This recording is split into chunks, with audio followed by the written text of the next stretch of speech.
राम नामा वाचूनी श्रेष्ठ नाही तुझे कोणी।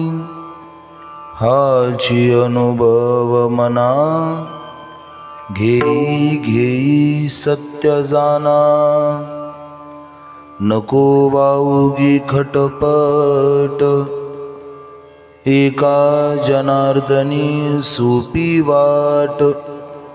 हाची अनुभव मना घेई घेई सत्य जाना। विठ्ठल विठ्ठल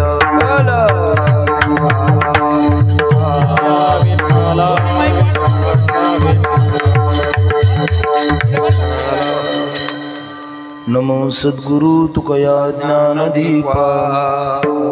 नमो सद्गुरु सच्चिदानंद रूपा। नमो सद्गुरु भक्त कल्याण मूर्ती।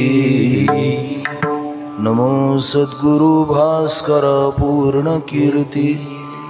या कुंदेंतु तुषार हार धवला या शुभ्रवस्त्रामृता। या वीणा वरदंड मंडित करा। या श्वेत पद्मासना। या ब्रह्माच्युत शंकर प्रभृतिभीर देवै सदा वंदिता। सामां पातुं सरस्वतीं भगवती निशेष जाड्यापहा। ओम देवराज्य सेव्यमान पावनांध्रि पंकजं व्यालयज्ञ सूत्रमिंदु शेखरं कृपाकरं। नारदादि योगी वृंदवंदितं दिगंबरं। काशिकापुराधिनाथ श्रीकालभैरवं भजे। महायोगपीठे तटे भीमरथ्यां वरं पुंडरीकाय दातुं मुनीन्द्रैः। समागत्य तिष्ठन्तमानन्दकन्दं परब्रह्मलिंगं भजे पांडुरंगं। ओम नमो ज्ञानेश्वरा करुणाकरा दयाळा। तुमचा अनुग्रह लादलो पावन झालो चराचरी। शरण शरण जी हनुमंता तुम्हालो रामदूता। रामनामा वाचूनी श्रेष्ठ नाही तुझे कोणी। हाची अनुभव मना घेई घेई सत्य जाना। प्रस्तुत भगवत कथेकरिता भगवत चिंतना करता निवडलेला अभंग पैठण निवासी शांतीब्रह्म संत श्रेष्ठ श्री एकनाथ महाराज यांचा 3 चरणांचा अतिशय प्रसिद्ध अतिशय महत्त्वाचा आणि या जगामध्ये रामचंद्र प्रभूंच्या नामापेक्षा दुसरं काहीच श्रेष्ठ नाही। म्हणून तू विनाकारण नको त्या ठिकाणी खटपट करण्यापेक्षा हे मना तू त्या श्रेष्ठ गुणधर्माला ओळख आणि तुझ्या सर्वांगीण शक्तीला रामचंद्र प्रभूंच्या नामाशी त्यांच्या शक्तीशी त्यांच्या सामर्थ्याशी एकनिष्ठ कर असा आपल्याच मनाला उपदेश करणारा अभंग आजच्या सेवेकरता निवडलेला आहे। विठ्ठल विठ्ठल विठ्ठल विठ्ठल विठ्ठल विठ्ठल विठ्ठल। या अभंगाच्या संबंधाने काही अल्पस्वल्प चिंतन करण्यापूर्वी 2 शब्दांचा परिहार देणं अतिशय अगत्याचं आहे। भगवान श्री पंढरीनाथाच्या रामचंद्र प्रभूंच्या पवनसूत हनुमानजी महाराजांच्या ज्ञानोबराय तुकोबरायांच्या अनंत कृपेने सालाबादप्रमाणे आपल्या या श्री क्षेत्र कनगर दक्षिणमुखी हनुमान मंदिर आणि या मंदिराच्या पवित्र प्रांगणामध्ये चालू असलेला हा नामसप्ताह ग्रंथराज ज्ञानेश्वरी पारायण अखंड हरिनाम सप्ताह तथा कीर्तन सोहळा। आणि यावर्षी या उत्सवामध्ये एक नवीन भर ज्या निमित्ताची पडली ती म्हणजे श्री आपल्या पवनसूत हनुमानजी महाराजांच्या मूर्तीचा मंदिराचा प्राणप्रतिष्ठा आणि जीर्णोद्धार हा एक सुंदर आणि आवश्यक असलेला उपक्रम आपण या ठिकाणी केलात। हा संपूर्ण उत्सव ज्यांच्या कुशल अशा मार्गदर्शनाखाली आणि अधिपत्याखाली सुरू आहे असे आपल्या परिसराचं भूषण वारकरी संप्रदायाचे एक ज्येष्ठ कीर्तनकार आणि आपल्या सर्वांचे आध्यात्मिक मार्गदर्शक आदरणीय परमपूजनीय गुरुवर्य संजयजी महाराज शेटे पूजनीय महाराजांच्या मार्गदर्शनाखाली आणि सर्व नालकर वस्ती कनगर सर्व तरुण मंडळ सर्वांच्या सहकार्याने हा सोहळा अतिशय आनंदामध्ये थाटामाटामध्ये या ठिकाणी पार पडतोय। सप्ताहाचं हे 32वं वर्ष आहे आणि त्या निमित्ताने सर्व उपस्थित भजनी मंडळ सर्व आदरणीय भजनी मंडळ कालच परमपूजनीय गुरुवर्य स्वामी नित्यानंदगिरीजी महाराज यांच्या शुभ हस्ते त्यांच्या कीर्तनाने आणि वेदांताचार्य परमपूजनीय आदरणीय गुरुवर्य संजयजी महाराज ब्रह्मलीन सद्गुरू श्री अनाप महाराज वेदांत गुरुकुल गणेगाव पूजनीय महाराजांच्या शुभ हस्ते आणि उपस्थितीमध्ये हा उत्सव काल पार पडला आणि अतिशय छान सुंदर पवित्र वातावरण या वस्तीवर या ठिकाणी तयार झालंय। मला थोडं जुनं आठवतंय, 9-10 वर्ष झाले असतील मला या वस्तीवर कीर्तन केलेलं। संस्थेतून सुटून आल्यानंतर तुम्हाला किती लोकांना माहिती आहे मला माहिती नाही, पण संस्थेतून ज्यावेळी आळंदीतनं बाहेर पडलो त्यावेळी उंबरगाव नंतर मी जगासमोर पहिलं कीर्तन केलं ते कनगरमध्ये ते याच जागेवर केलं। तेव्हा जेव्हा मी संस्थेतनं सुटलो उंबरगावमध्ये गावात कीर्तनं केली, आळंदीत जेव्हा परीक्षा देताना किंवा नंतर जी कीर्तनं झाली त्यानंतर लोकांमध्ये जे मी पहिलं कीर्तन केलं ते मी कनगरमध्ये केलेलं आहे। फक्त तेव्हा मंडप असा होता, बरोबर आहे ना? तेव्हा मंडप पण असा होता आणि मंदिर अगदी समोर आणि त्याला खालून एक ओटा होता, बरोबर आहे ना? एक ओटा होता आणि पत्र्याचं शेड होतं। आज जवळजवळ 9-10 वर्ष त्या घटनेला झाली। 2011 साली साधारणतः म्हणजे 15-1 वर्ष झाली। 11 साली मी इथे सेवेला आलो होतो आणि त्यानंतर मध्यंतरी बऱ्याचदा कनगरमध्ये परिसरामध्ये आपल्या गावामध्ये वरवर कायम कोणत्या ना कोणत्या निमित्ताने येणं होतं, पण या ठिकाणावरती आज एवढ्या वर्षाने पुन्हा एकदा सेवेचा योग प्राप्त झाला। पवनसूत हनुमानजी महाराजांची कृपा आहे म्हणून अतिशय पवित्र वातावरणामध्ये आदरणीय महाराजांच्या अधिपत्याखाली आणि त्यांच्या व्यासपीठ नेतृत्वाने त्या निमित्ताने त्यांच्या बरोबरीने सर्व त्यांना सहकार्य करणारी सर्व आदरणीय महाराज मंडळी, त्यामध्ये सर्व गुणीजन गायनाचार्य मृदंगाचार्य विनेकरी महाराज सर्व टाळकरी मंडळी, त्यामध्ये आदरणीय परमपूजनीय गुरुवर्य तात्या महाराज शिरसाठ तथा आदरणीय परमपूजनीय गुरुवर्य स्वप्नीलजी महाराज वामन, आदरणीय गुरुवर्य बापू महाराज नालकर, आदरणीय गुरुवर्य अजय महाराज मुसमाडे,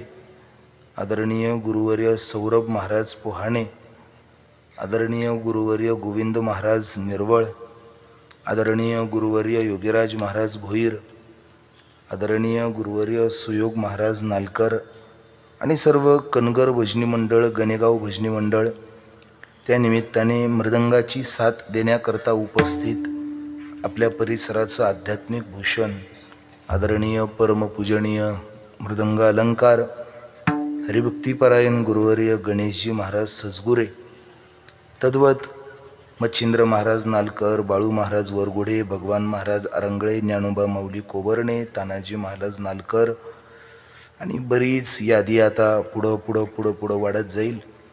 मुळात कीर्तन उशिरा सुरू झालं आणि त्यात जर मग आता मी नावं घ्यायला लागलो शेटे पाटील तर ते काय बरोबर नाही ना, नक्की नाही ना. मी आता किशोर भाऊ नावं घ्यायला बंद केलं तरी हरकत.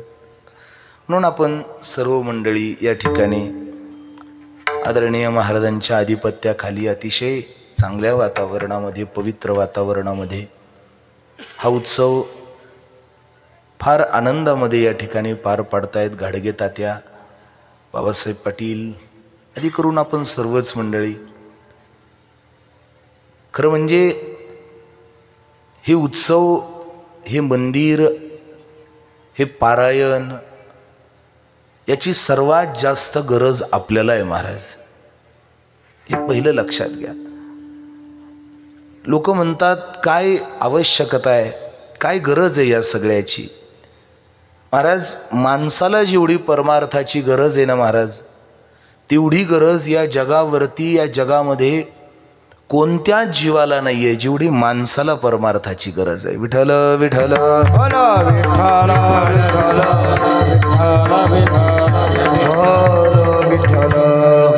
आदरणीय जयसिंग महाराज, विशाल महाराज, उत्कृष्ट साऊंड सिस्टीम. नाही, खरंच चांगली आहे. अरे खरंच चांगली आहे. त्याला वाटतंय खोटं बोलत काय विठ्ठल महाराज. अरे भाऊ, माझा इतिहास आहे. माझं सिस्टीमचं भैरवीलाच जमत.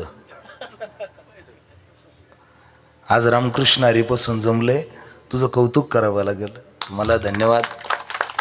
दर्कश्राव्याच्या माध्यमातून आपल्या सर्वांपर्यंत हा उत्सव पोहोचवणारे आणि आपण सर्व मंडळी. मानवाला परमार्थाची नितांत गरज आहे महाराज. जर ही गरज माणसापेक्षा इतर योनींमध्ये जास्त गरज असती तर आपल्यापेक्षा परमार्थाचं ज्ञान त्यांना जास्त मिळालं असतं. पण हे लक्षात घेण्याजोगी गोष्ट आहे. अनेक हे ज्ञान नाही कोठे, ज्यार्थी परमार्थ करण्याची ज्ञानाची स्मृती माणसाला मिळालेली आहे, त्याच्यावरनं हे निश्चित आहे त्यांना ते दिलं नाही म्हणजे त्याची प्रकृतीकडून अपेक्षा नाही आहे. पशुकाय पाप पुण्य जाणती, उत्तम मध्यम भोग भोगिती. पशूंना, पक्ष्यांना आपल्याकडनं बाकी काही अपेक्षा नाही. प्रकृतीला त्यांच्याकडनं परमार्थाची अपेक्षा नाही आहे महाराज. प्रकृतीला परमार्थाची अपेक्षा आपल्याकडनं आहे. कारण परमार्थ केल्याने कल्याण होणार आपलं आहे. मी कायम सांगत असतो, ज्ञानोबराय तुकोबरायांची सेवा करताना जर आपण त्यांचं स्मरण नाही केलं, आपण जर ज्ञानेश्वरी नाही वाचली तर ज्ञानोबरायांचं काही वाटोळं होणार नाही महाराज. आपण जर गाथा नाही वाचली तर तुकोबरायांचं काही वाटोळं होणार नाही. पण आपण जर ज्ञानेश्वरी वाचली नाही तर ज्ञानोबरायांचं काही वाटोळं होणार नाही. पण आपलं काही शिल्लक राहणार नाही, हे लक्षात ठेवा. आपलं काही शिल्लक राहणार नाही. आपलं अस्तित्व, आपलं भविष्य आणि आपल्या सुखाचा सर्वात मोठा गाभा हा या संतांच्या वचनावर आधारित महाराज. म्हणून यांना देवमान्य संत बोललंय. देवमान्य दोन प्रकारचे संत आहेत. एक लोकमान्य संत आणि एक देवमान्य संत. विठ्ठल विठ्ठल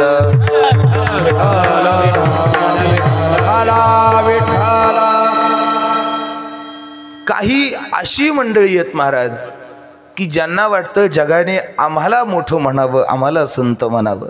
काय नाथ महाराजांची भाषा आहे, तुकोबरायांची भाषा आहे. अंगा लावूनिया राख,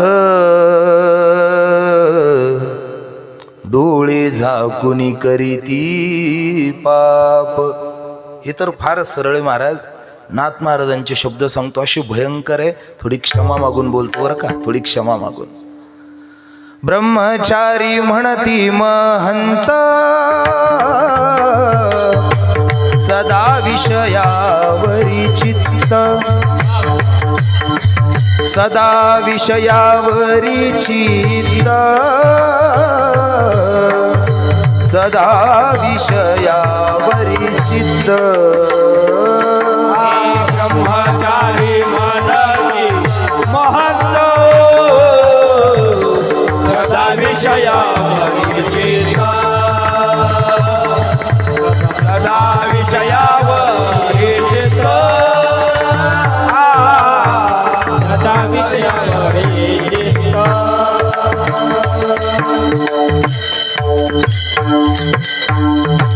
शांती ब्रह्म एकनाथ महाराज म्हणतात, जगाच्या समोर ब्रह्मचारी महंत म्हणून घेतात, संत म्हणून घेतात, पण भाषा नाथ महाराजांची फार कठीण आहे. ब्रह्मचारी म्हणती महंत, सदा विषयावरी चित्त. ही संतांची एक वेगळी कॅटेगरी आहे महाराज. ही देवाला मान्य नसणारी संत आहेत महाराज.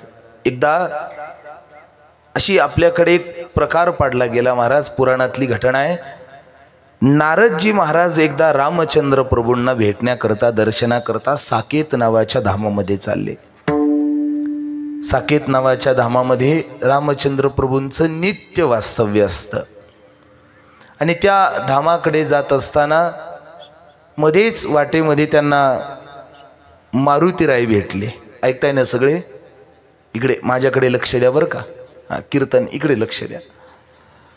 मारुतीराय मध्ये बसलेले होते.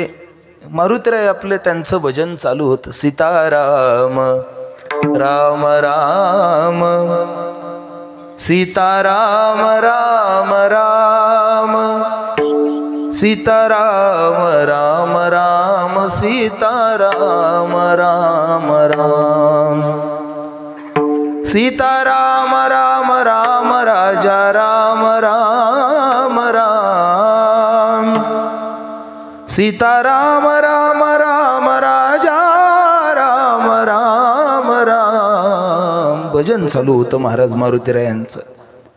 नारदजी महाराज त्यांच्या जवळ गेले आणि जवळ गेल्यानंतर त्यांना नमस्कार केला. काय चाललं मारुतीराय? नमस्कार, चमत्कार, जय हरी झाला.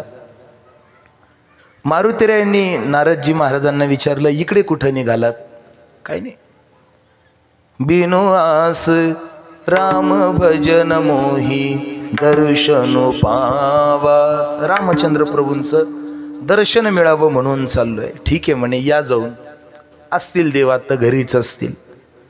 नारदजी महाराज रामचंद्र प्रभूंच्या घरी गेले आणि घरी गेल्यानंतर त्यांनी पाहिलं की देव मुख्य बैठकीत नव्हते. आतमध्ये काय देवाचं काम चालू असेल म्हणून बाकीची जी मंडळी होती त्यांनी सांगितलं, महाराज साधू संत येती घरा, तुम्ही आलात, बसा इथे. घाली संतासी आसने, इथं बसा म्हणे तुम्ही.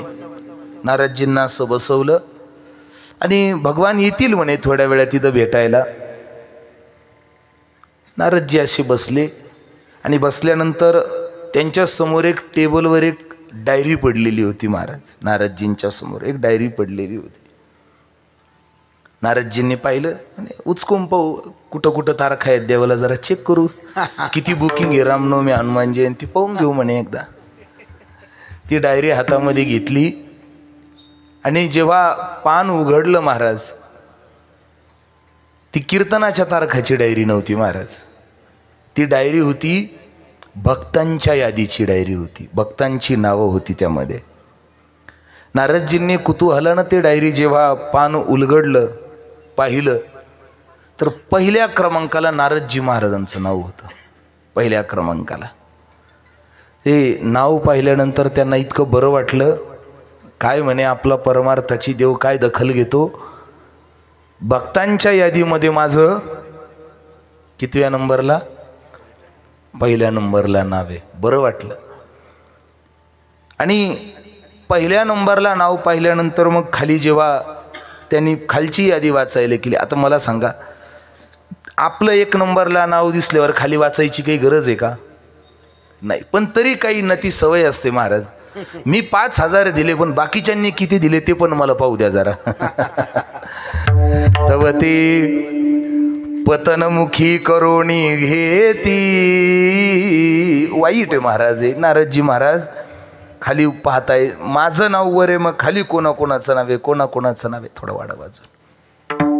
खाली कोणाकोणाचं नाव आहे पाहत पाहत पाहत पाहत पाहत खाली गेले. सगळी यादी वाचली महाराज, सगळी.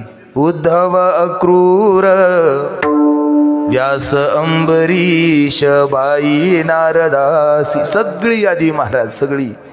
कबीर मोमीन, कोणी सोडलं नाही महाराज देवाने. सगळ्या भक्तांना त्या यादीत घेतलं होतं, एक सुद्धा सोडला नाही देवाने. सगळ्या भक्तांची यादी वाचली, शेवटपर्यंत वाचलं.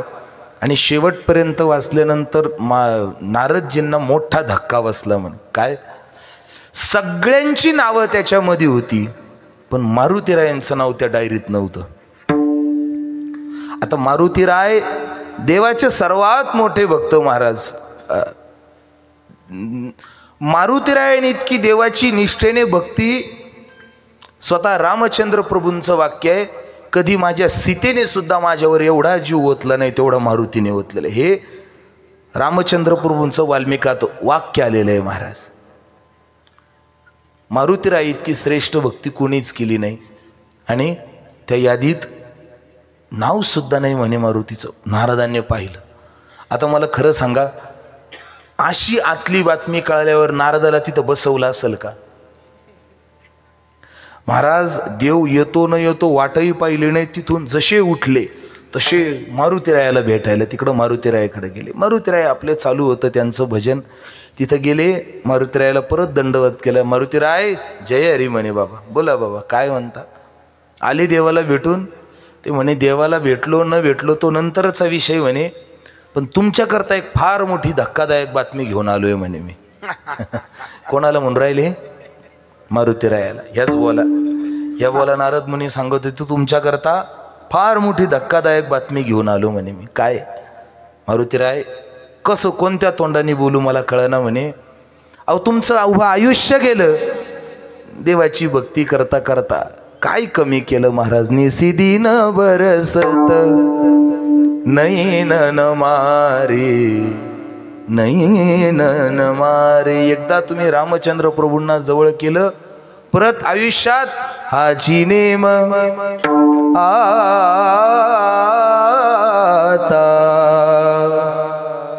न फिरे माघारी. बैसले शेजारी, बैसले शेजारी गोविंदाच्या हाची नेम आता न फिरे माघारी. एवढं तुम्ही देवाला जवळ केलं. आणि काय तुमच्या एवढ्या आतापर्यंतच्या निष्ठावान भक्तीचं काय देवाने कदर नाही केली म्हणे महाराज. काय सांगू तुम्हाला. अहो देवाच्या जवळ घरी गेलो, देव कुठंतरी कामात होते. डायरी टेबलवर पडली होती, मी पाहिली टेबलवरची डायरी. त्यात भक्तांच्या यादीची नावं सगळी होती महाराज. सगळ्या भक्तांची यादी होती. देवाने एका सुद्धा युगातला भक्त त्या यादीत सोडला नाही महाराज. एक सुद्धा भक्त सोडला नाही. पण दुर्दैव म्हणे मला फार वाईट वाटलं. आमटे कसे बोलता पहा बरं का. मला फार वाईट वाटलं. यात देवाने सगळ्यांना घेतलं. अहो त्या खारुताईला सुद्धा देवाने त्या यादीत घेतलं. ज्या देवाच्या आयुष्यातला सगळ्यात मोठा भाग तुम्ही केला. जाळी येली लंका, एवढं मोठं वैभव तुम्ही देवासाठी केलं आणि देवाने तुम्हाला त्या यादीत सुद्धा नाव दिलं नाही, कुठंच दिलं नाही, शेवटपर्यंत दिलं नाही. त्यावेळी मारुतीराय म्हटले, नारदजी तुमचं नाव आहे ना म्हणे. हा मग जाऊ दे म्हणे, तुम्ही डोकंच लावू नका म्हणे, तुम्ही तुमचं काम पहा म्हणे. ते म्हणे अहो मारुतीराय पण हे बरोबर नाही ना असं. मी 1 दिवस गेलो मला 2000 दिले आणि 7 दिवस जाऊन तुम्हाला 500च दिले, हे काय बरोबर नाही ना. अजय महाराज काही चुकलं का? हा, असं कुठं असतं का म्हणे बाबा? अहो तुम्ही एवढं केलं, मी काहीच केलं नाही म्हणे त्यांच्यासाठी, तरी मला एवढं. आणि तुम्हाला काय महाराज, काय महाराज? मारुतीराय महाराज ते हलत नाही महाराज, कोणाच्या बोलण्याने हलत नाही ते, कोणाच्या बोलण्याने हलत नाही म्हणूनच ते कठीण आहेत. म्हणून त्यांच्याजवळ जाताना सुद्धा जपून जात जा. आता मंदिर झालं नाही तर, मंदिर झालं ना लांब राहायचं महाराज. आणि एखाद्या बाईला जर वाटलं ना माझा 50% ते घरात घालायचं आपल्या महाराज. नवऱ्यावर रुबाब दाखवायचा, देवावर नाही. विठ्ठल विठ्ठल वाटू बर्बाद करून टाकला महाराज परमार्थ. नाही ना, जुन्या मुनींनी सांगितलं ना आपल्याला नका जाऊ, नाही जायचं महाराज तिथं. आपल्या प्रपंचाचा परमार्थाचं पतन करून घेतो महाराज आपण स्वतःच्या अट्टहासापायी. तुम्ही किती तरी शिकले ना महाराज, तर तुम्ही प्रकृतीपेक्षा श्रेष्ठ नाही होऊ शकत. आपण किती विज्ञानाच्या अधीन झालो ना महाराज आपण. एवढं झालंय, होता येईल तेवढं पाळा, आयुष्याचं वाटोळ करून घेऊ नका महाराज. विठ्ठल विठ्ठल हे आपल्या कल्याणासाठी आहे महाराज. नाहीतर विनाकारण नरका जाणे चुके ना, वाटोळ होऊन जाईल महाराज आपल्या आयुष्याचं. चांगल्या प्रपंचाचा खेळ होऊन जाईल. म्हणून मारुतीराय आपल्याकडे आहेत ना, नियम आहे ना, नाही जायचं गाभाऱ्यात, नाही जायचं, नाही जायचं. आपला काय भाव आहे ना, तो भाव बाहेरून देवाला सांगायचा. जर तुमचा खरंच देवाविषयी भाव आहे ना, तर तो घरी येईल महाराज, घरापर्यंत येईल, तुमच्या घरापर्यंत. पण तुमचा भाव तेवढा, नियम मोडून तुमचा भाव फक्त बाजारात सिद्ध होईल महाराज, देवाजवळ नाही सिद्ध होणार, देवाजवळ नाही सिद्ध होणार. म्हणून माझी विनंती आहे सगळ्यांना, मी सांगितलं आता महाराजांना, म्हटलं की मूर्तीच्या बाजूने असं एक उंच गजाचं कंपाऊंडिंग त्यांचं नियोजन आहे, ते मला सांगितलं त्यांनी. आणि बरोबर त्या पादुका आहे ना, पुरुष मंडळींनी सुद्धा आपलं पादुकापाशी कशाला अट्टास, काही नाही नाही, मला मूर्तीला हात. मी तर आत्ता म्हणत होतो मला नखावर हार घालायला लावू, काय जे कोणी विधिवत असेल त्यांना. नाही आहे महाराज आपलं पवित्र एवढं जीवन, आपलं जीवन बाजारू झालेलं आहे, व्यवहारी झालेलं आहे महाराज, विषयी जीवन झालेलं आहे आपलं. आपण लायकीचे नाही आशा इथपर्यंत जाण्याची. आपली लायकी जिथपर्यंत आहे ना महाराज, आपण तिथून देवाला हात जोडावे महाराज. आपला भाव अंतरीची घेतो गोडी, पाहे जोडी भावाची, तो आतली गुढी घेतो महाराज. म्हणून त्याच्याजवळ जाण्यासाठी तुमच्या वरपंग संसाराच्या अवसानाची काही गरज नाही महाराज. त्याच्याजवळ जायचं असं ना, आतलं नीट ठेवा महाराज, आतलं, तो येईल तुमच्या करता. वरपंगी अवसान देवाला दाखवण्यात काही शहाणपण नाही महाराज. तव ते ऐताशीवर शृंगार झाला. नाथ महाराज भागवतात बोलतात, हा वरपंगी शृंगार करून खोट्या माणसाला फसवता येतं, खऱ्या देवाला फसवता येत नाही महाराज. शूर्पणखेचं काय झालं? देवाला फसवण्याकरता आली होती, काय कापलं तिचं? काय कापलं? म्हणून देवाला फसवण्याच्या भानगडीत कधी पडायचं नाही महाराज. नाक कापलं जातं, नाक कापलं जातं.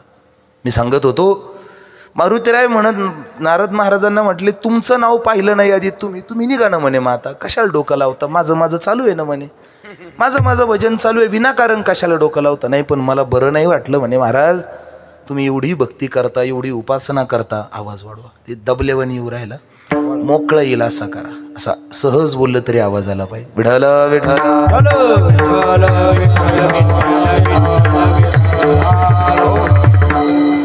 त्यांनी सांगितलं की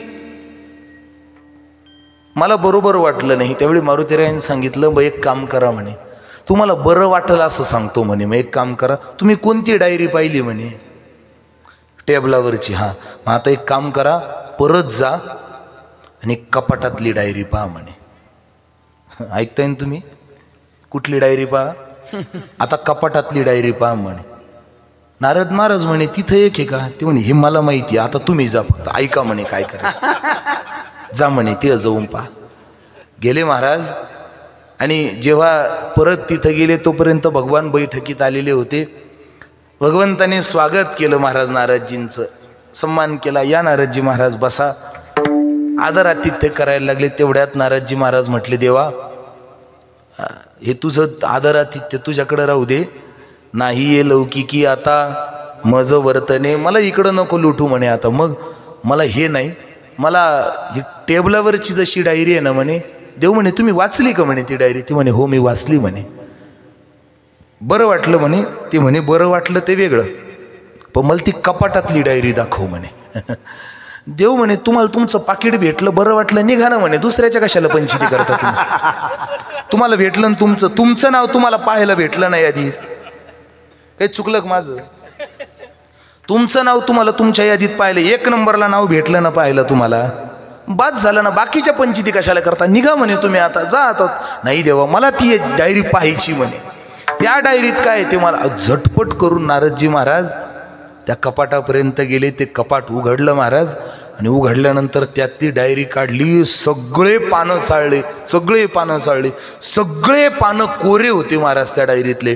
फक्त शेवटच्या पानावर एक नाव लिहिलं होतं, पवनसूत हनुमान. शेवट नाव लिहिलं पवनसूत हनुमान. त्यावेळी त्या दोन्ही डायऱ्या घेऊन नारदजी महाराज देवाच्या समोर आले. आणि देवाच्या समोर आल्यानंतर नारदजी महाराजांनी देवाला विचारलं, देवा नेमका काय फरक आहे म्हणे या दोन्हीमध्ये?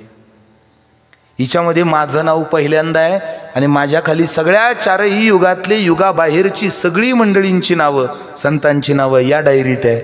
आणि या दुसऱ्या डायरीत जी तुम्ही आत ठेवली होती तिच्यात फक्त मारुतीरायांचं नाव आहे. नेमका फरक काय दोन्ही डायऱ्यांमध्ये? दोन्हीमध्ये काय फरक आहे?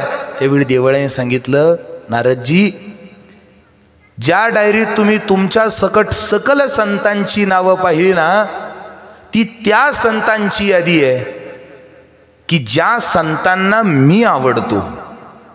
ऐकताय ना? ती त्या भक्तांची यादी आहे की ज्या भक्तांना मी आवडतो.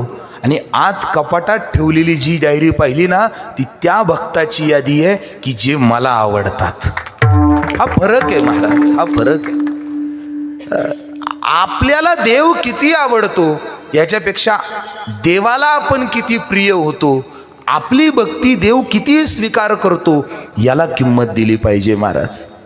सुखा कारणे देव वेडावला, वैकुंठ सोडोनी संत सदनी राहिला.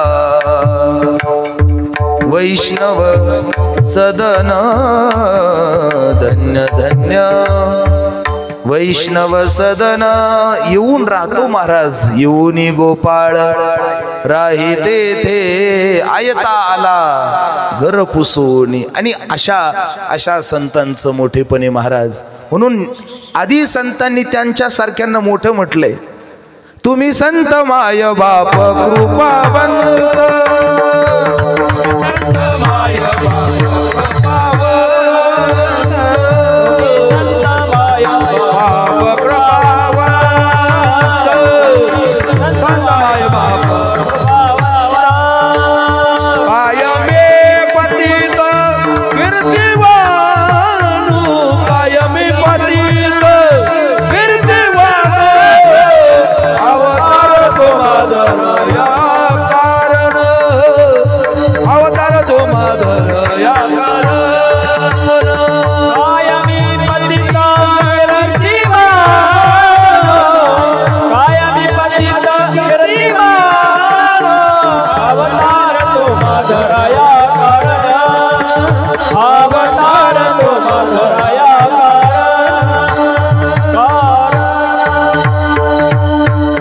ते श्रेष्ठ संत आहे महाराज.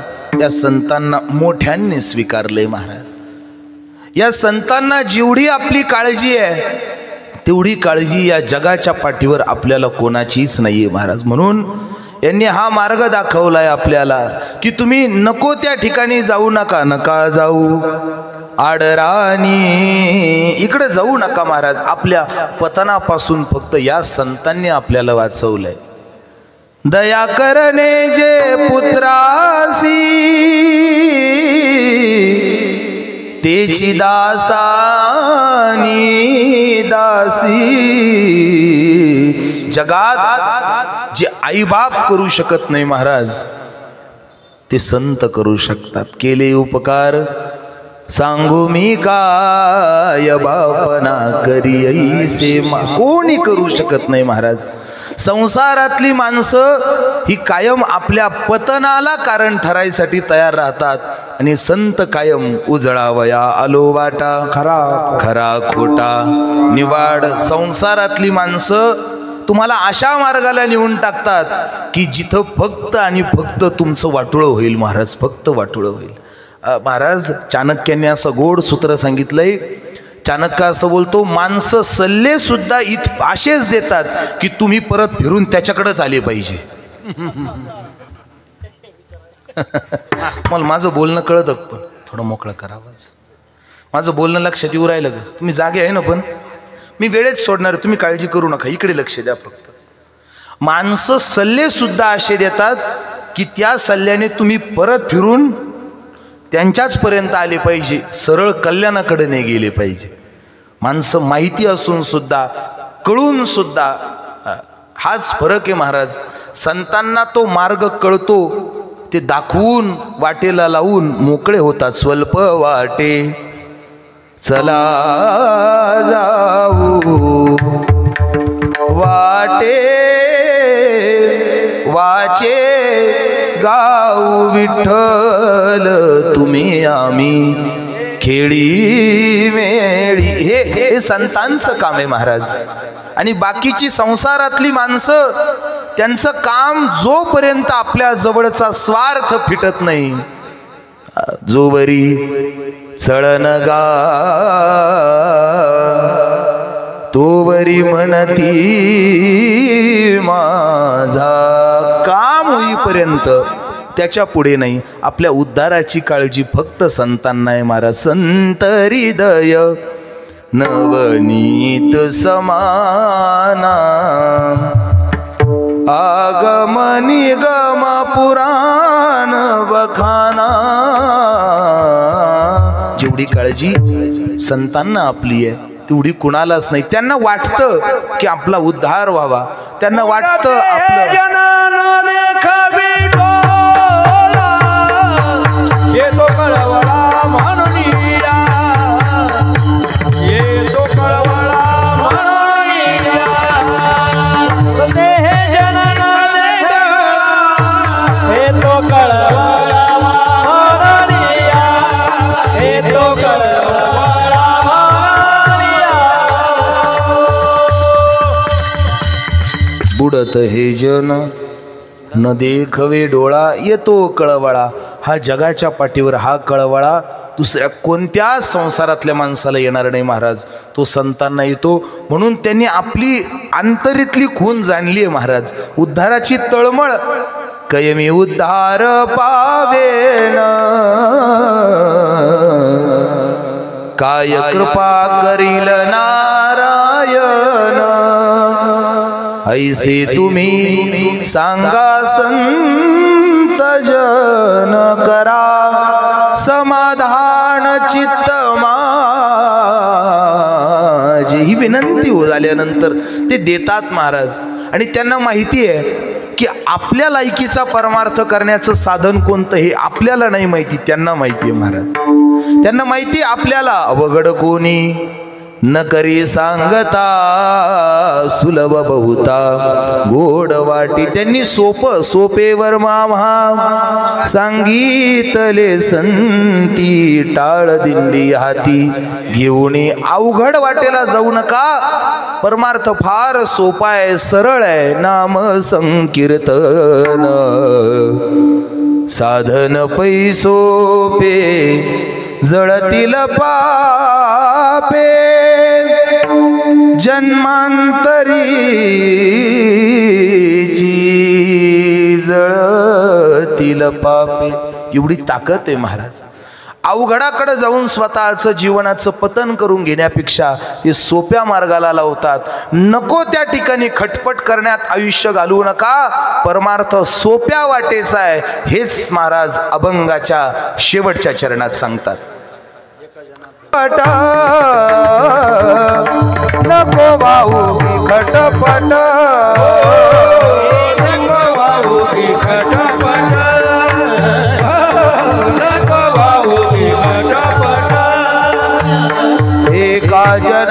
जनार्दनी सोपी वाट, एका जनार्दनी सोपी वाट, हाची अनुभव मना,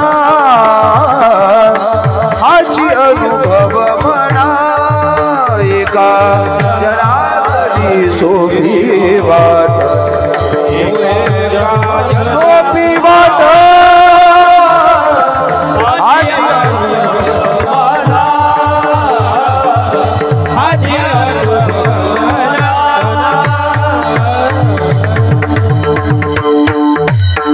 शांती ब्रह्म एकनाथ महाराज परमार्थाच्या याच तत्वाला मोकळं करून सांगतात महाराज. नको त्या ठिकाणी खटपट करू नका, नको वाऊगी खटपट, एका जनार्दनी सोपी वाट. बऱ्याच जणांना वाटलं असं, बरं झालं बुवा शेवटच्या चरणात आला लगेच.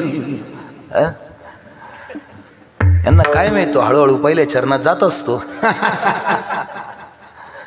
महाराज आमचे वैद्य बाबा कायम सांगायचे, गुरुवारे वैद्य बाबा ते असं म्हणायचे, मोठ्याच्या घराला फार दारं असतात, आपण ठरवायचं आपल्याला कोणत्या दाराने शिरायचं. डोळस पाहिजे फक्त महाराज, कोणत्याही चरणातून महाराज.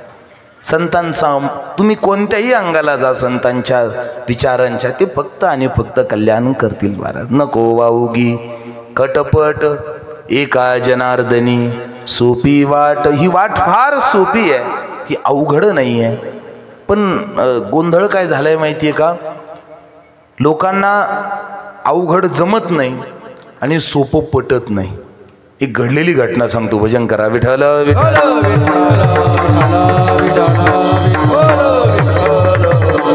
एक आपल्या या राहुरी तालुक्यातल्याच आपल्या कनगर शेजारचं इकडे फॅक्टरीच्या भागातला एक माणूस आहे, नाव नाही सांगत तुम्हाला, तुम्ही किती बेकार आहे मला माहिती आहे, तुम्ही तिथपर्यंत संपर्काला होता, तुम्ही तिथपर्यंत वशील लावता त्याचा, तो माझ्याकडे येईन तिकडे श्रामपूरला. ऐका ऐका, एक वारकरी आमच्या दिंडीमध्ये आमच्या बरोबर येत असतो, आणि जेव्हा वाटेने असं विसाव्याला बसलं की मग सगळे मंडळी गप्पा मारतात असं तसं, आणि सगळे जेव्हा गप्पा मारून कंटाळून गेले, मग तो असा येऊन बसला, शेजारी बसला माझ्या, आणि मला सांगायला लागला, महाराज माझं नाव अमुक अमुक आहे. म्हटलं हो, मी पाहतोय आपल्याला 2-3 दिवसापासून आपण दिंडीत आहात बरोबर. त्याने सांगितलं, महाराज मी पहिल्यांदा दिंडीला आलोय म्हणे यावर्षी, याच्या आधी मी कधी वारी केली नाही, पण मी आयुष्यात पहिल्यांदा आलोय. म्हटलं काय देवाची इच्छा, तुमचं काय प्रारब्ध असेल ते. त्यावेळी त्याने सांगितलं, महाराज मी संसारातला फार मोठा माणूस आहे म्हणे, फार मोठा अरबोपती माणूस आहे, भरपूर पैसा आहे माझ्याकडे, इतकी संपत्ती आहे माझ्याकडे महाराज की मलाच हिशोब लागत नाही म्हणे, माझ्याकडे प्रॉपर्टी कुठं कुठं, इतका पैसा माझ्याजवळ आहे. तो म्हणे, महाराज पैसा भरपूर आहे, पण माझ्या आयुष्यात 2 अडचणी आहे म्हणे. ऐकताय ना सगळे, मी झोपले नाही ना, इकडे लक्ष द्या बरं का. त्याने काय सांगितलं, माझ्याकडे तात्या पैसा भरपूर आहे माझ्याकडे, पण माझ्या आयुष्यात 2 अडचणी आहे. बोला काय म्हणणं आहे नेमकं. त्यांनी सांगितलं, महाराज 2 गोष्टी आहेत, पहिलं सगळं आहे पण मुलगा ऐकत नाही म्हणे महाराज, मुलगा ऐकत नाही, आणि दुसरी अडचण सून लक्ष देत नाही म्हणे.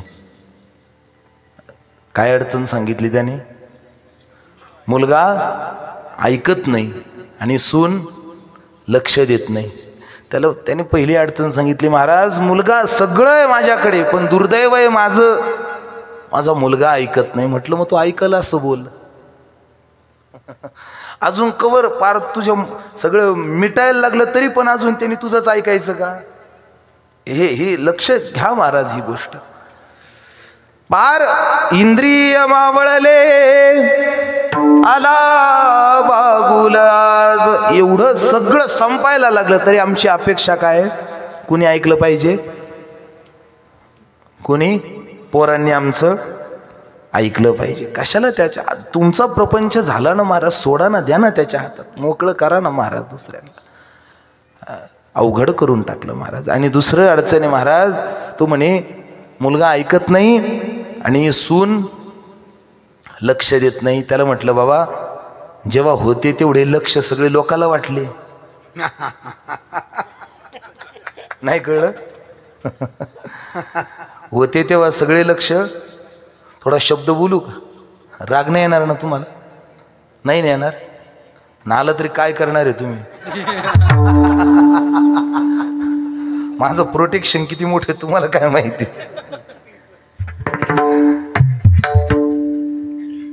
होते तेवढे लेकीला दिले आणि वरून अपेक्षा. बरोबर आहे ना माझं? मला एक खरं खरं सांगा, मला तुम्हाला एक प्रश्न विचारायचा आहे. तुमच्या सुनेत जीव जास्त आहे का लिकीत जीव जास्त आहे? हा, खरं बोला बरं का. जर का खोटं बोलले बाबा गदा घेऊनच असा ठोका टाकेन महाराज, घरापर्यंत सुद्धा जाऊ देणार नाही तुम्हाला. घरापर्यंत सुद्धा जाऊन देणार नाही तुम्हाला. तुमची शपथ खरं बोला. कोणा जीव आहे? नाही नाही, भामटे उत्तर द्यायचेच नाही असे. नाही नाही नाही, हे असे बंडलबाज दोन्हीकडे उत्तर.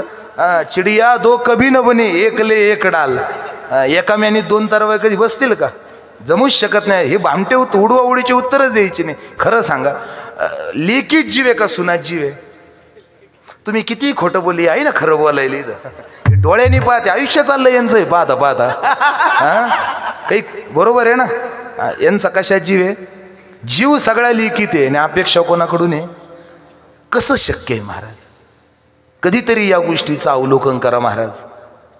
जीव सगळा मुलीला लावायचा, सगळं आहे ते तिला द्यायचं आणि कामाची अपेक्षा, सेवेची अपेक्षा कोणाकडून करायची?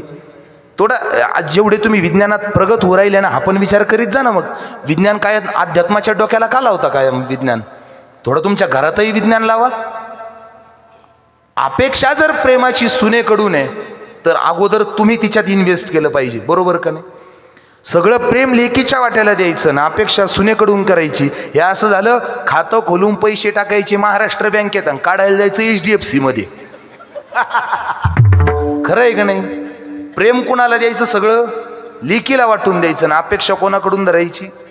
तो महाराज समोर आला, तो माणूस सांगत होता, महाराज मुलं ऐकत नाही, सून लक्ष देत नाही, फार त्रास होतो महाराज, सगळं आहे माझ्याकडे प्रपंचातलं, पण एवढं मोठं दुःख, काहीतरी उपाय सांगा. त्याला सांगितलं, बाबा आता तुझ्या अडचणीवर माझ्यासारखा काय उपाय देणार आहे महाराज? हाताने वाटोळं करून घेतलं महाराज आपण आपल्या जीवनाचं. सुखी जीवनाची राख आपण आपली उभी केली, लोकांनी नाही केली महाराज. आपल्या प्रपंचाची आपण उधळली, आपण आपल्या राखेचा तमाशा आपण मांडलाय, लोकांनी नाही महाराज. त्याला म्हटलं, बाबा हे काही जरी असलं तुमचं, तरी या सगळ्यापेक्षा जगातल्या सगळ्या रोगावर चालणारं एक औषध आहे, पथ्यनाम विठोबाची. बाकी काही औषध करू नका. रोज फक्त एकदा रामकृष्ण हरी म्हणून एकदा माळ जपत जा, तुला बरं वाटेल महाराज, जरा तुला बरं वाटेल. तू म्हणे, महाराज तिने काय होणार आहे? काय म्हटलं तो? त्याने काय होणार आहे? म्हटलं मग ठीक आहे, मग एक काम कर, माझ्याकडे दुसरा पर्याय. आता मी त्याला सांगितलं, ऐक, हा लक्ष देऊन ऐक. म्हटलं आता हा शेवटचा पर्याय. म्हटलं हा लक्ष देऊन ऐक. हिमालयाच्या उंच शिखरावर जा. म्हटलं उंच शिखरावर, की जिथं हवा सुद्धा न झेमारत, हवाच भेटणार नाही तुला, इतका उंच जा. आणि इतका उंच शिखरावर गेला की तिथं जाऊन पद्मासन लाव. पद्मासन लाव, श्वासावर निरोध दी. जे आपले दोन वायू आहेत ना, प्राणवायू आणि अपानवायू, यांचं घर्षण कर.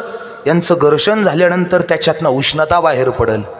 ती उष्णता बाहेर पडली की ती उष्णता मेरुदंडातून वाहणाऱ्या सुषुम्ना नाडीतून मध्ये पाठव. ती अशी वर वर वर आली की मध्ये ब्रह्मरंध्र आहे महाराज, आपले ब्रह्मरंध्र. त्या ब्रह्मरंध्रापर्यंत ती उष्णता पाठव. ती उष्णता तिथे एकदा गेली की त्या उष्णतेने त्या ब्रह्मरंध्रामधल्या 3.5 वेळे देऊन बसलेल्या कुंडलिनीला धक्का बसेल. कुंडलिनी जागी होईल. आणि एकदा का तुझी कुंडलिनी जागी झाली की सुखे दुःखे समय कृत्वा लाभालाभ जया जिजो सुखी संतोषान यावे, दुःखी विषादान बजावे. अशी अवस्था तुला प्राप्त होईल की तुला सुख दुःख काहीच परिणाम करणार नाही. तू म्हणतो, महाराज हिमायाच्याने होईल का? लोक किती खोडीचे पा. अवघड सांगितलं तर म्हणतात हे आमच्याच्याने होईल का, आणि सोपं सांगितलं तर याने काय होईल.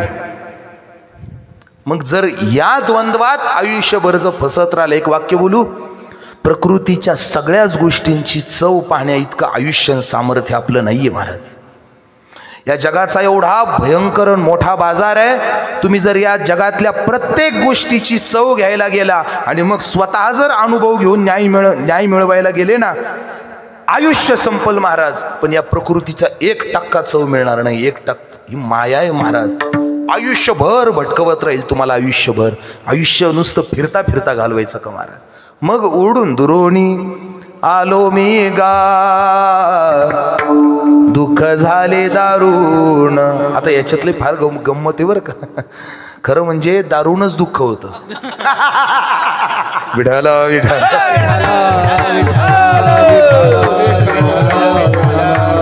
कुंडली कवर रे ज्ञानदेव श्री पंढरीनाथ भगवान की जय. एक सांगतो, मंदिर आहेत ना, आतापर्यंत तुम्ही मंदिराच्या बाजू काय काय करून रंगवल्या मला माहिती नाही, मला नाही सांगता येणार. पण एक लक्षात ठेवायचं, दारू पिऊन मंदिराची पायरी सुद्धा चढायची नाही महाराज. नाही चढायची. वाटोळं होईल महाराज, तुमच्या कुळाचं वाटोळं होईल. सगळ्या घाण मरतील आपल्या कुळातली, पुढची मागची सगळे वाटोळं होऊन जातील जर तुम्ही याचं पावित्र्य नष्ट केलं तर. तुम्ही म्हणाल त्याने काय होतं, पुढच्या पिढ्यांना फेडावं लागेल महाराज. तुमच्या शाप देतील पुढच्या पिढ्या तुम्हाला. कर्म वाईट करून ठेवलं तुम्ही. जोडी भांडवल थुंका, असे नको ते उद्योग करू नका महाराज. मंदिर पट्ट्याचे कॅट पिटण्या करता नाही येत. बैठकी, आणि त्याच्या पुढे जाऊन बोलू, जरा हात जोडून माफी मागून बोलतो, इलेक्शनच्या बैठकी मंदिरात घ्यायच्या नाही महाराज. तुमच्या घाण राजकारणाचा नाती हलवू नका. हे लोकाला वाईट वळण लागलंय. चला मारुतीच्या मंदिरात ठेवा डोकं. अरे तुमच्या नालायक प्रपंचाचा तिथं का गजबजा करता महाराज. बंद करा. तुम्ही म्हणता ना आम्ही कोणाचंच आम्ही कोणाचंच कधी काही वाईट केलं नाही, तरी आमचं का वाईट होतं. तुमचे हे उद्योग नडते महाराज तुमच्या प्रपंचाला. हे जे तुम्ही करता ना, याशी लोकांसमोर प्रतिष्ठा मिरवण्याकरता जे परमार्थाचा वापर तुम्ही तुमच्या थर्ड क्लास संसारात करता ना, हे याचे परिणाम आहेत महाराज. हे तुमचे प्रपंचाची वाटोळं होऊन बसले महाराज. एवढे वर्ष कष्ट करता, अजून सुख आणि समाधान मिळालं नाही. का माहिती आहे, लोकांच्या समोर तुमच्या फुटकळ प्रतिष्ठेसाठी तुम्ही देवाचा वापर करता.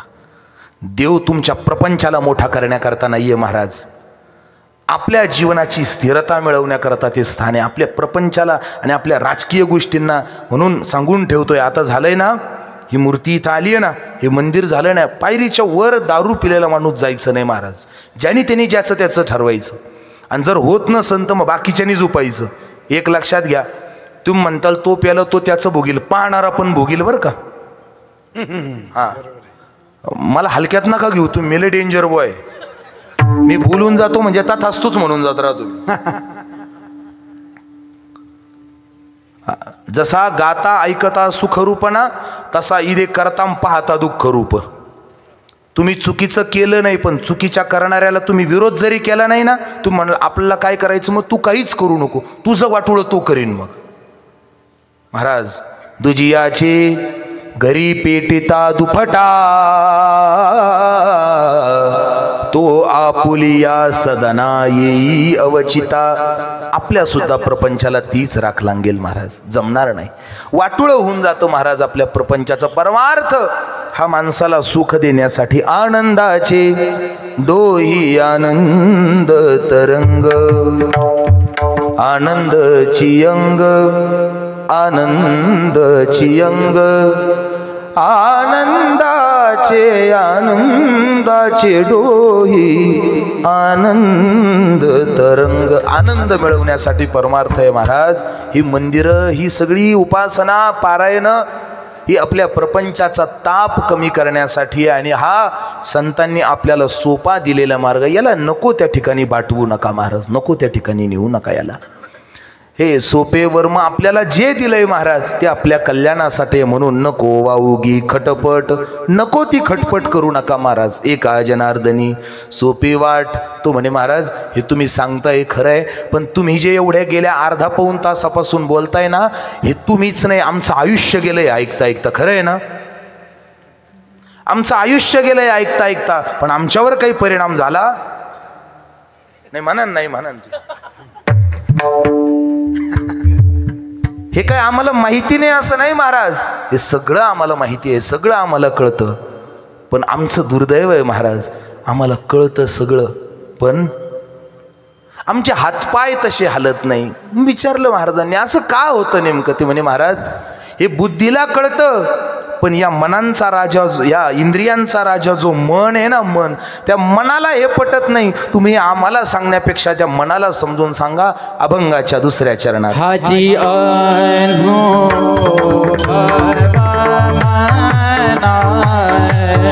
हाजी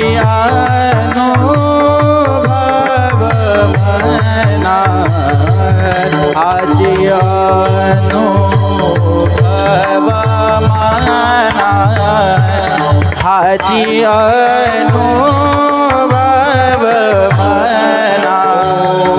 मना, हाजी अनुभव मना, अनुभव मना, हाजी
पंढरीनाथ समर्थ भगवान की माऊली ज्ञानेश्वर महाराज की, जगद्गुरु तुकाराम महाराज की, छत्रपती शिवाजी. बुद्धीचं खाद्य ज्ञान आहे, मनाचं खाद्य अनुभव आहे, अनुभव. म्हणून तुम्हाला जर हे सिद्ध करायचं असेल, हे सगळं व्हावं असं वाटत असेल, तर तुम्ही इकडे प्रयत्न करू नका. तुम्ही मनाला सांगा, हाची अनुभव न मना घेई घेई. कारण बऱ्याचदा असं होतं, बुद्धीला माहिती असतं पण मन स्वीकारत नाही. छोटा प्रसंग आहे, सांगतो. भजन करा. विठ्ठल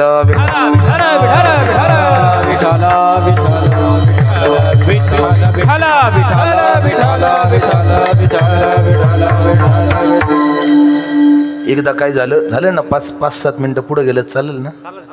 अगदी 5. मी तसं इतर ठिकाणी नियम मोडीत नाही बरं का.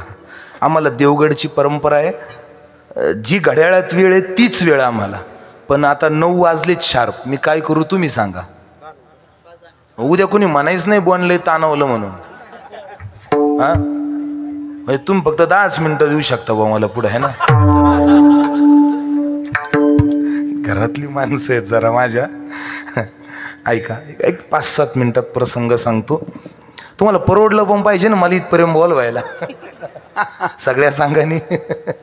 ऐका महाराज, झालं असं एकदा की मंदोदरी आणि रावण झोपलेले होते. मंदोदरी आणि रावण. त्या मंदोदरीला मध्येच स्वप्न पडलं महाराज, आणि ती मंदोदरी डचकून उठली.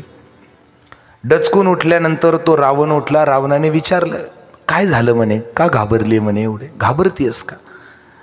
त्यावेळी तिने सांगितलं, महाराज मला एक स्वप्न पडलं म्हणे. स्वप्न पडलं, मला भीती वाटली. त्यावेळी तो रावण हसायला लागला. तो म्हणा, अगं एवढा त्रैलोक्य विजेता रावण, तुझा पती तुझ्या शेजारी झोपलेला असताना तू घाबरते कशाला? तिने सांगितलं, महाराज जास्त गप्पा मारू नका, ऐकल्यावर तुम्हाला सुद्धा घाम फुटन. महाराज, नवरा कितीही लोकांमध्ये मोठा असू द्या, कितीही सामर्थ्य संपन्न असू द्या, बायकोला त्याचं मोठेपण कधी मान्य होत 4 लोकात तरी असं म्हणू नका, किमान 4 लोकात.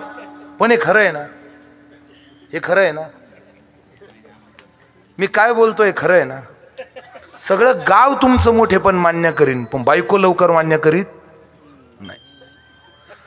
भावा धाक पाहिला का? तर नाही सुद्धा म्हणा ना महाराज, याला काय धाक आहे महाराज, काय धाक आहे? राम राम राम, याला म्हणते धाक.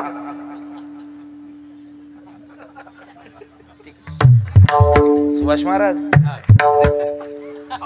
नाही सुद्धा म्हणा ना महाराज तुम्ही. इथं खरं असून नाही म्हणा ना. मी बोलतोय खरं आहे ना? काही काही नाही आपल्या खाली माना घालून हलवल्यावर काही जण हा म्हटले. ते बाकी एकटी आलेले असणारे कीर्तनाला 100%. ऐका महाराज, सगळं जग मान्य करतं, पण राजे बायको मान्य करीत नाही. काळजी नका करू, काही झालं तर आपल्या गाडीत आपण तू माझ्या संग हिंडा. नाही केलं काही अडचण, माझ्या संग हिंडा तुम्ही, काही अडचण नाही. घाबरली महाराज ती मंदोदरी. त्याला म्हणते, नवऱ्याला म्हणते, जास्त गप्पा मारू नका, कारण सांगितलं तर तुम्ही सुद्धा घाबराल म्हणे. काय पाहिलं म्हणे तू? मंदोदरी सांगे रावणाप्रती. रावणाला सांगते मंदोदरी, ऐका मी असं स्वप्न पाहिलं की ज्याची बायको तुम्ही पळून आणली आहे ना, त्या रामाने सगळ्या वानरांना बरोबर घेतलंय, दगड टाकलेत समुद्रात दगड. ते दगड तरली आहेत आणि त्याचा सेतू बनवून ते इकडं येत आहेत. ते आलेत, त्या सगळ्या वानर सैन्याने सगळ्या लंकेचा तुमच्या कुळाचा विध्वंस केला आणि रामाने तुम्हाला मारून टाकलं म्हणे. कोण बोलतंय?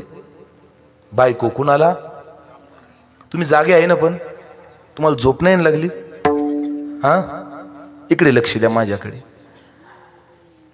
नवऱ्याला म्हणते, तुम्हाला रामानं मारून टाकलं म्हणे, हे मी स्वप्नात पाहिलं. हसायला लागला तो रावण. काय बोलती म्हणे, तुला काही कळतं का म्हणे. मंदोदरी म्हणते, अहो हलक्यात घेऊ नका, त्याचा पिये आला आणि अख्खी लंका जाळली म्हणे तुमची. नुसता त्याचा पिये येऊन गेला, पिये, तर त्याने लंका जाळली महाराज. नुसता पिये येऊन लंका जाळू शकतो, तर तो आल्यावर काय करीन? नुसत्या काळ्या दाढीवाल्याने एवढं रान फिरवलं, पांढरा आला तर विठाल विठाल.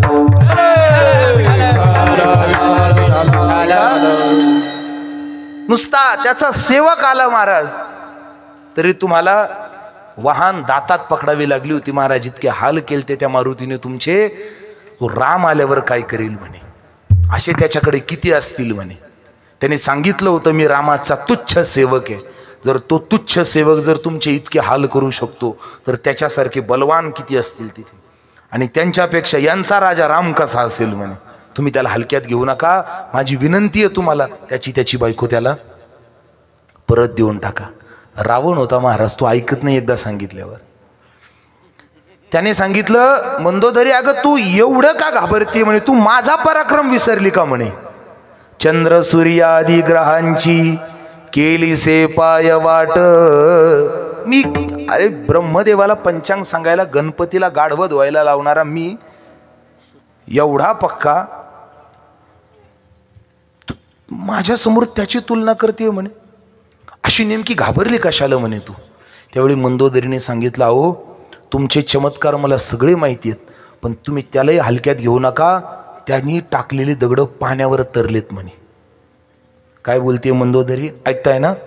त्याने टाकलेली दगडं पाण्यावर तरत नाही, पाण्यावर. रावण म्हणतो तू याला घाबरली का म्हणे.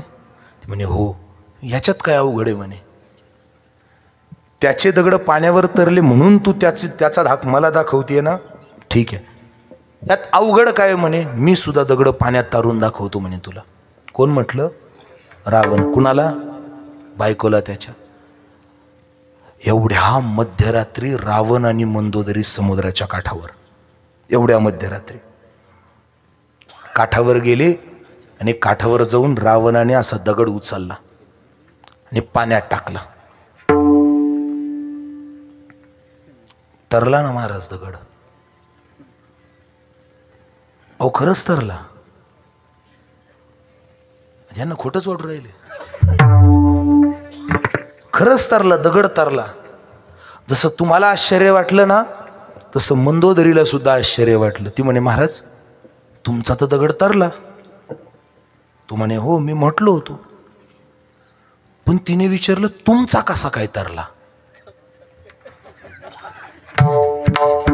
तुमचा कसा काय तरला. रावण म्हटला त्याचा कसा काय तरला. तिने सांगितलं त्याने दगडावर राम लिहिलं होतं, राम म्हणून तरला. तो म्हणे मग त्याने दगडावर राम लिहिलं म्हणून तरलं, मग मी काय वेगळं केलं नीट बघ म्हणे. मी तेच केलंय म्हणे. त्या मंदोदरीने खाली पाहिलं तर रावणाने टाकलेल्या दगडावर सुद्धा रामच लिहिलेलं होतं. राम लिहिलेलं होतं. ती मंदोदरी त्याच्याकडे पाहते. तो रावण म्हणतोय अगं रामात काही ताकद नाहीये, ताकद त्याच्या नामात आहे. रामात काही ताकद नाही, त्याच्या नामात ताकद आहे म्हणे. पण दुर्दैव रामाला त्याच्या नावाचं महत्व कळत. तुझी या नामाचा महिमा तुझं न कळे हे त्यालाच माहिती नाहीये म्हणे. आता मला आपल्याला विचारायचंय रामचंद्र प्रभूंचं नाम श्रेष्ठ आहे हे रावणाला माहिती नाही का. हा झोपले नाही तुम्ही. थांबणारी पटकन बोला. राम नाम श्रेष्ठ आहे हे रावणाला माहिती नाही का. माहिती आहे.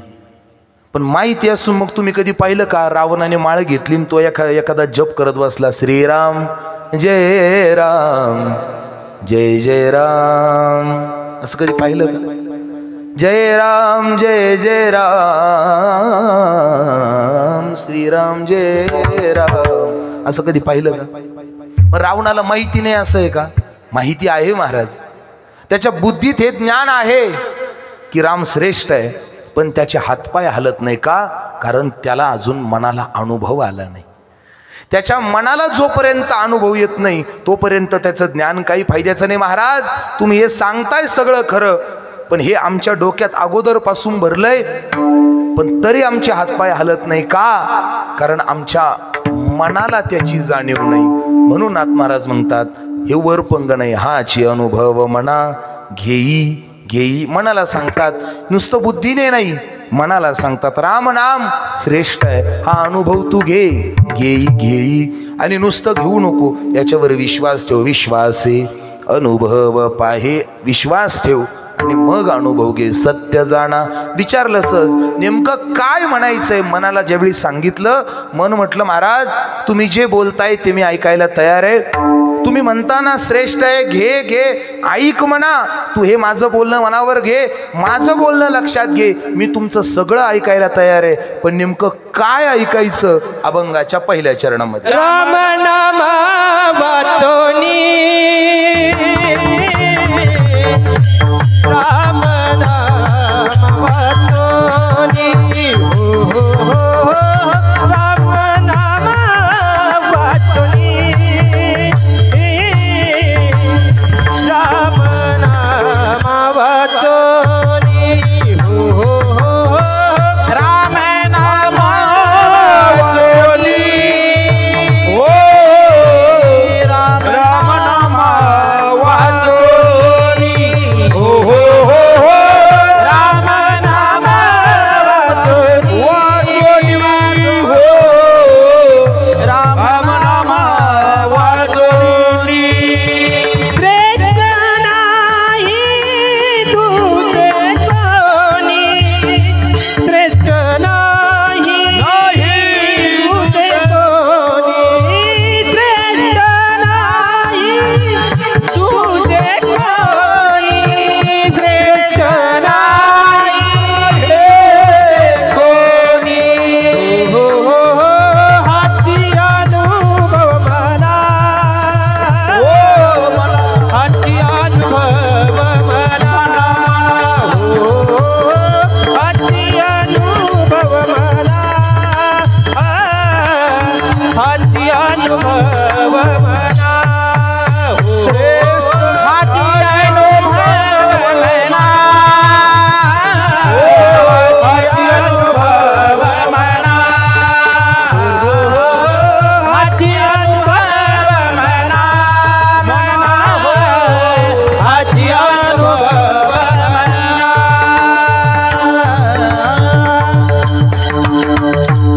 काय घे मना. मन विचारतं महाराज नेमकं काय स्वीकारायचंय, काय घ्यायचंय. महाराज बोलतात राम नामा वाचोनी, श्रेष्ठ नाही तुझे कोणी या जगात. रामचंद्र प्रभूंच्या नामापेक्षा काहीच श्रेष्ठ नाही. एक झालेली घटना आहे महाराज आपल्या जवळ. तुमच्या राहुरी शेजारी नेवासा तालुक्यातच एक शिरेगाव म्हणून एक गाव आहे पहा, शिरेगाव. तुम्ही बऱ्याच जणांनी ती घटना ऐकलीही असेल, वाचलीही असेल. आत्ता झाली महाराज 2-3 दिवसापूर्वी. तिथे एक राम नावाचा, मुळात त्याचं आडनाव हो नव्हतं त्या माणसाचं, पण त्याला सगळं गाव तिथं राम म्हणायचं, राम.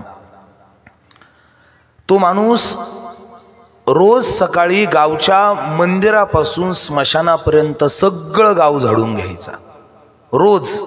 तिथं आमचे एक देवगडचे सहकारी आहेत अविनाश जाधव, त्यांनी मला ती सगळी घटना सांगितली, बारीक सांगितली सगळी. तो म्हणे महाराज जेव्हा तो सकाळी उठायचा महाराज, सगळं स्नान वगैरे करायचा, नवीन कडक कपडे, चांगले कपडे त्याने कधी, तो साधे, तो गाडगे बाबाचा अनुयायी होता म्हणे, गाडगे बाबाचा. तो रोज मंदिरापासून जे झाडायला सुरुवात करायचा तर गावच्या स्मशानापर्यंत सगळं गाव. त्यांनी सांगितलं अविनाशने जवळजवळ 1.5-2 एकराचा पट्टा आहे म्हणे महाराज, तेवढा अख्खा झाडून घ्यायचा रोज. त्याला रोज कोणीतरी दूध द्यायचं. तो सगळं दूध कधीच पित नव्हतं म्हणे महाराज. तो तिथल्या कुत्र्याला, मांजरीला, शेळ्यांना, असं जे मुके जनावर आहेत ना त्यांना ते दूध द्यायचं महाराज. आणि तो फक्त राम, त्याचं नावच सगळ्या गावाने राम पाडलं होतं. तो रामरामच म्हणायचा फक्त, काही असलं जास्त नाही फक्त. आणि त्याला सगळ्या गावाने ते राम नाव पाडलेलं होतं, राम.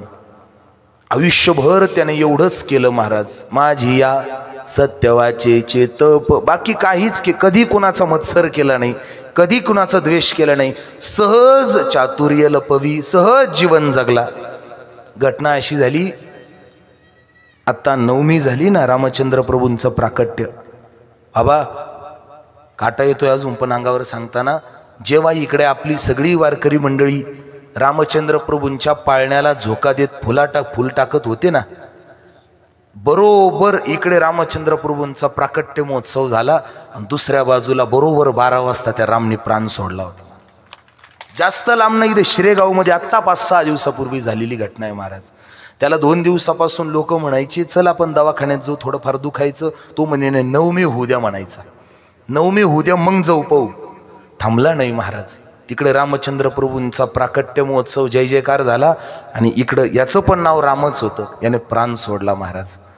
देवाशी सरळ व्यवहार करा, देव तुमच्याशी सरळ वागन. आणि देवाशी जर बंडल व्यवहार केले ना महाराज, वाटोळं करून टाकील महाराज, वाटोळं करून टाकील. त्याच्या जगात त्याच्याशी गद्दारी करायची नाही महाराज.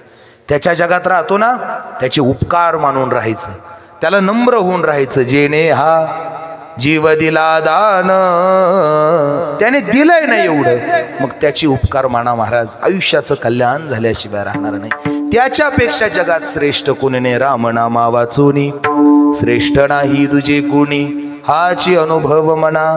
घेई घेई सत्य जाना, नको बावगी कटपट, एका जनार्दनी सोपी वाट हाची अनुभव मना. घेई घेई सत्य जाणा, ज्ञानेश्वर माऊली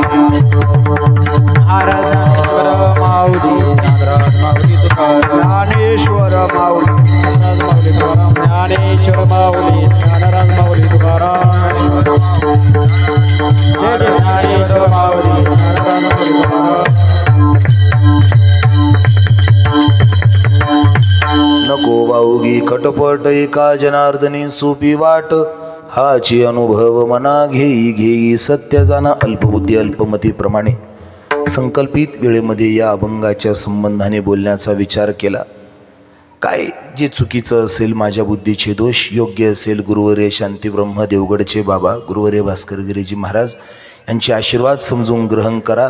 झालेली सेवा संतांच्या चरणी समर्पित करू. 2 मिनिटाचं संयोजक मंडळींकडनं एक निवेदन आलं आहे की आपला उद्या उपांत्य दिवस आहे आणि परवा दिवशी काला आहे. थोडासा उन्हाचा तडाखा जरा वाढलेला आहे आणि गेल्या 2-3 दिवसामध्ये जिल्ह्यामध्ये 2-3 स्ट्रोकच्या केसेस घडल्या. जरा 2-3 उन्हाच्या स्ट्रोकच्या जरा केसेस घडल्या. त्यामुळं संयोजक मंडळींनी अशी एक आपल्या सर्वांना एक नम्रतेची विनंती केलेली आहे की हे उन्हाचं प्रभाव फार वाढतं आहे आणि आपल्याकडे उन्हाचा प्रभाव खूप जास्त, भरपूर ऊन आहे, काही ते काही सांगायची गरज नाही महाराज. म्हणून जे काल्याचं कीर्तन सकाळी 10 ते 12 जे होणार होतं ते सगळ्या संयोजक मंडळीने तुमच्या सर्वांसमोर ही हात जोडून विनंती केली आहे की सकाळच्या ऐवजी या संध्याकाळच्या 6 ते 8 किंवा 7 ते 9 या वेळेमध्ये जर ते कीर्तन झालं तर आपल्याला रोजची सवय पण आहे आणि त्याचा आपल्याला उन्हाचा काही त्रासही होणार नाही. विनाकारण कुणालाच काही अडचण येऊ नये म्हणून सगळ्या संयोजकांनी थोडासा हा निर्णय घेतला आहे. ही एक विनंतीपूर्वक प्रार्थना संयोजक आणि सर्व भजनी मंडळाच्या वतीने आपल्याला या ठिकाणी मांडण्यात येते. आपण सर्वांनी या विनंतीला मान्य करून सहकार्य करा. संध्याकाळी दिली महाराज मान्यता लोकांनी. हेच अहो, हे सगळे चांगले हो, लोक लय चांगले, आपणच जरा त्यांना समजून घ्यायला कमी पडतो. लोक चांगली आहेत महाराज, आपली परंपरेतली लोक आहेत, आपली सगळी संस्कारित मंडळी आहेत. म्हणून आपल्या सर्वांच्या चरणावर पुनश्च एकदा धन्यवाद देतो. गुणीजन, गायनाचार्य, मृदंगाचार्य, सर्व ज्येष्ठ टाळकरी, बाल टाळकरी, तुलसी वृंदावन घेऊन उपस्थित असलेल्या माता भगिनी, विनेकरी महाराज, सर्वच साऊंड सिस्टीम दृकश्राव्याच्या माध्यमातून हे कीर्तन दूरपर्यंत पोहोचवणारे आपण सर्वच मंडळी, सर्वच ज्यांचं या उत्सवाला प्रत्यक्ष अप्रत्यक्ष सहकार्य, ज्यांचं अन्नदान आहे, ज्यांचं संत पूजन आहे, अशी आपण सर्वच मंडळी सर्वांच्या चरणावर आम्ही विनम्र भावाने वंदन करतो. सेवेला विराम देतो. विठ्ठल जय जय विठ्ठल, जय विठ्ठल जय जय विठ्ठल. हा बोलिले कुरे वेडी वा पुढे उत्तरी,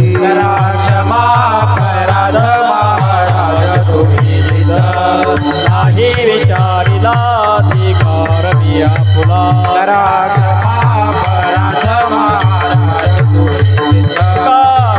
ज्ञानेश्वरा पाया पैकी करा.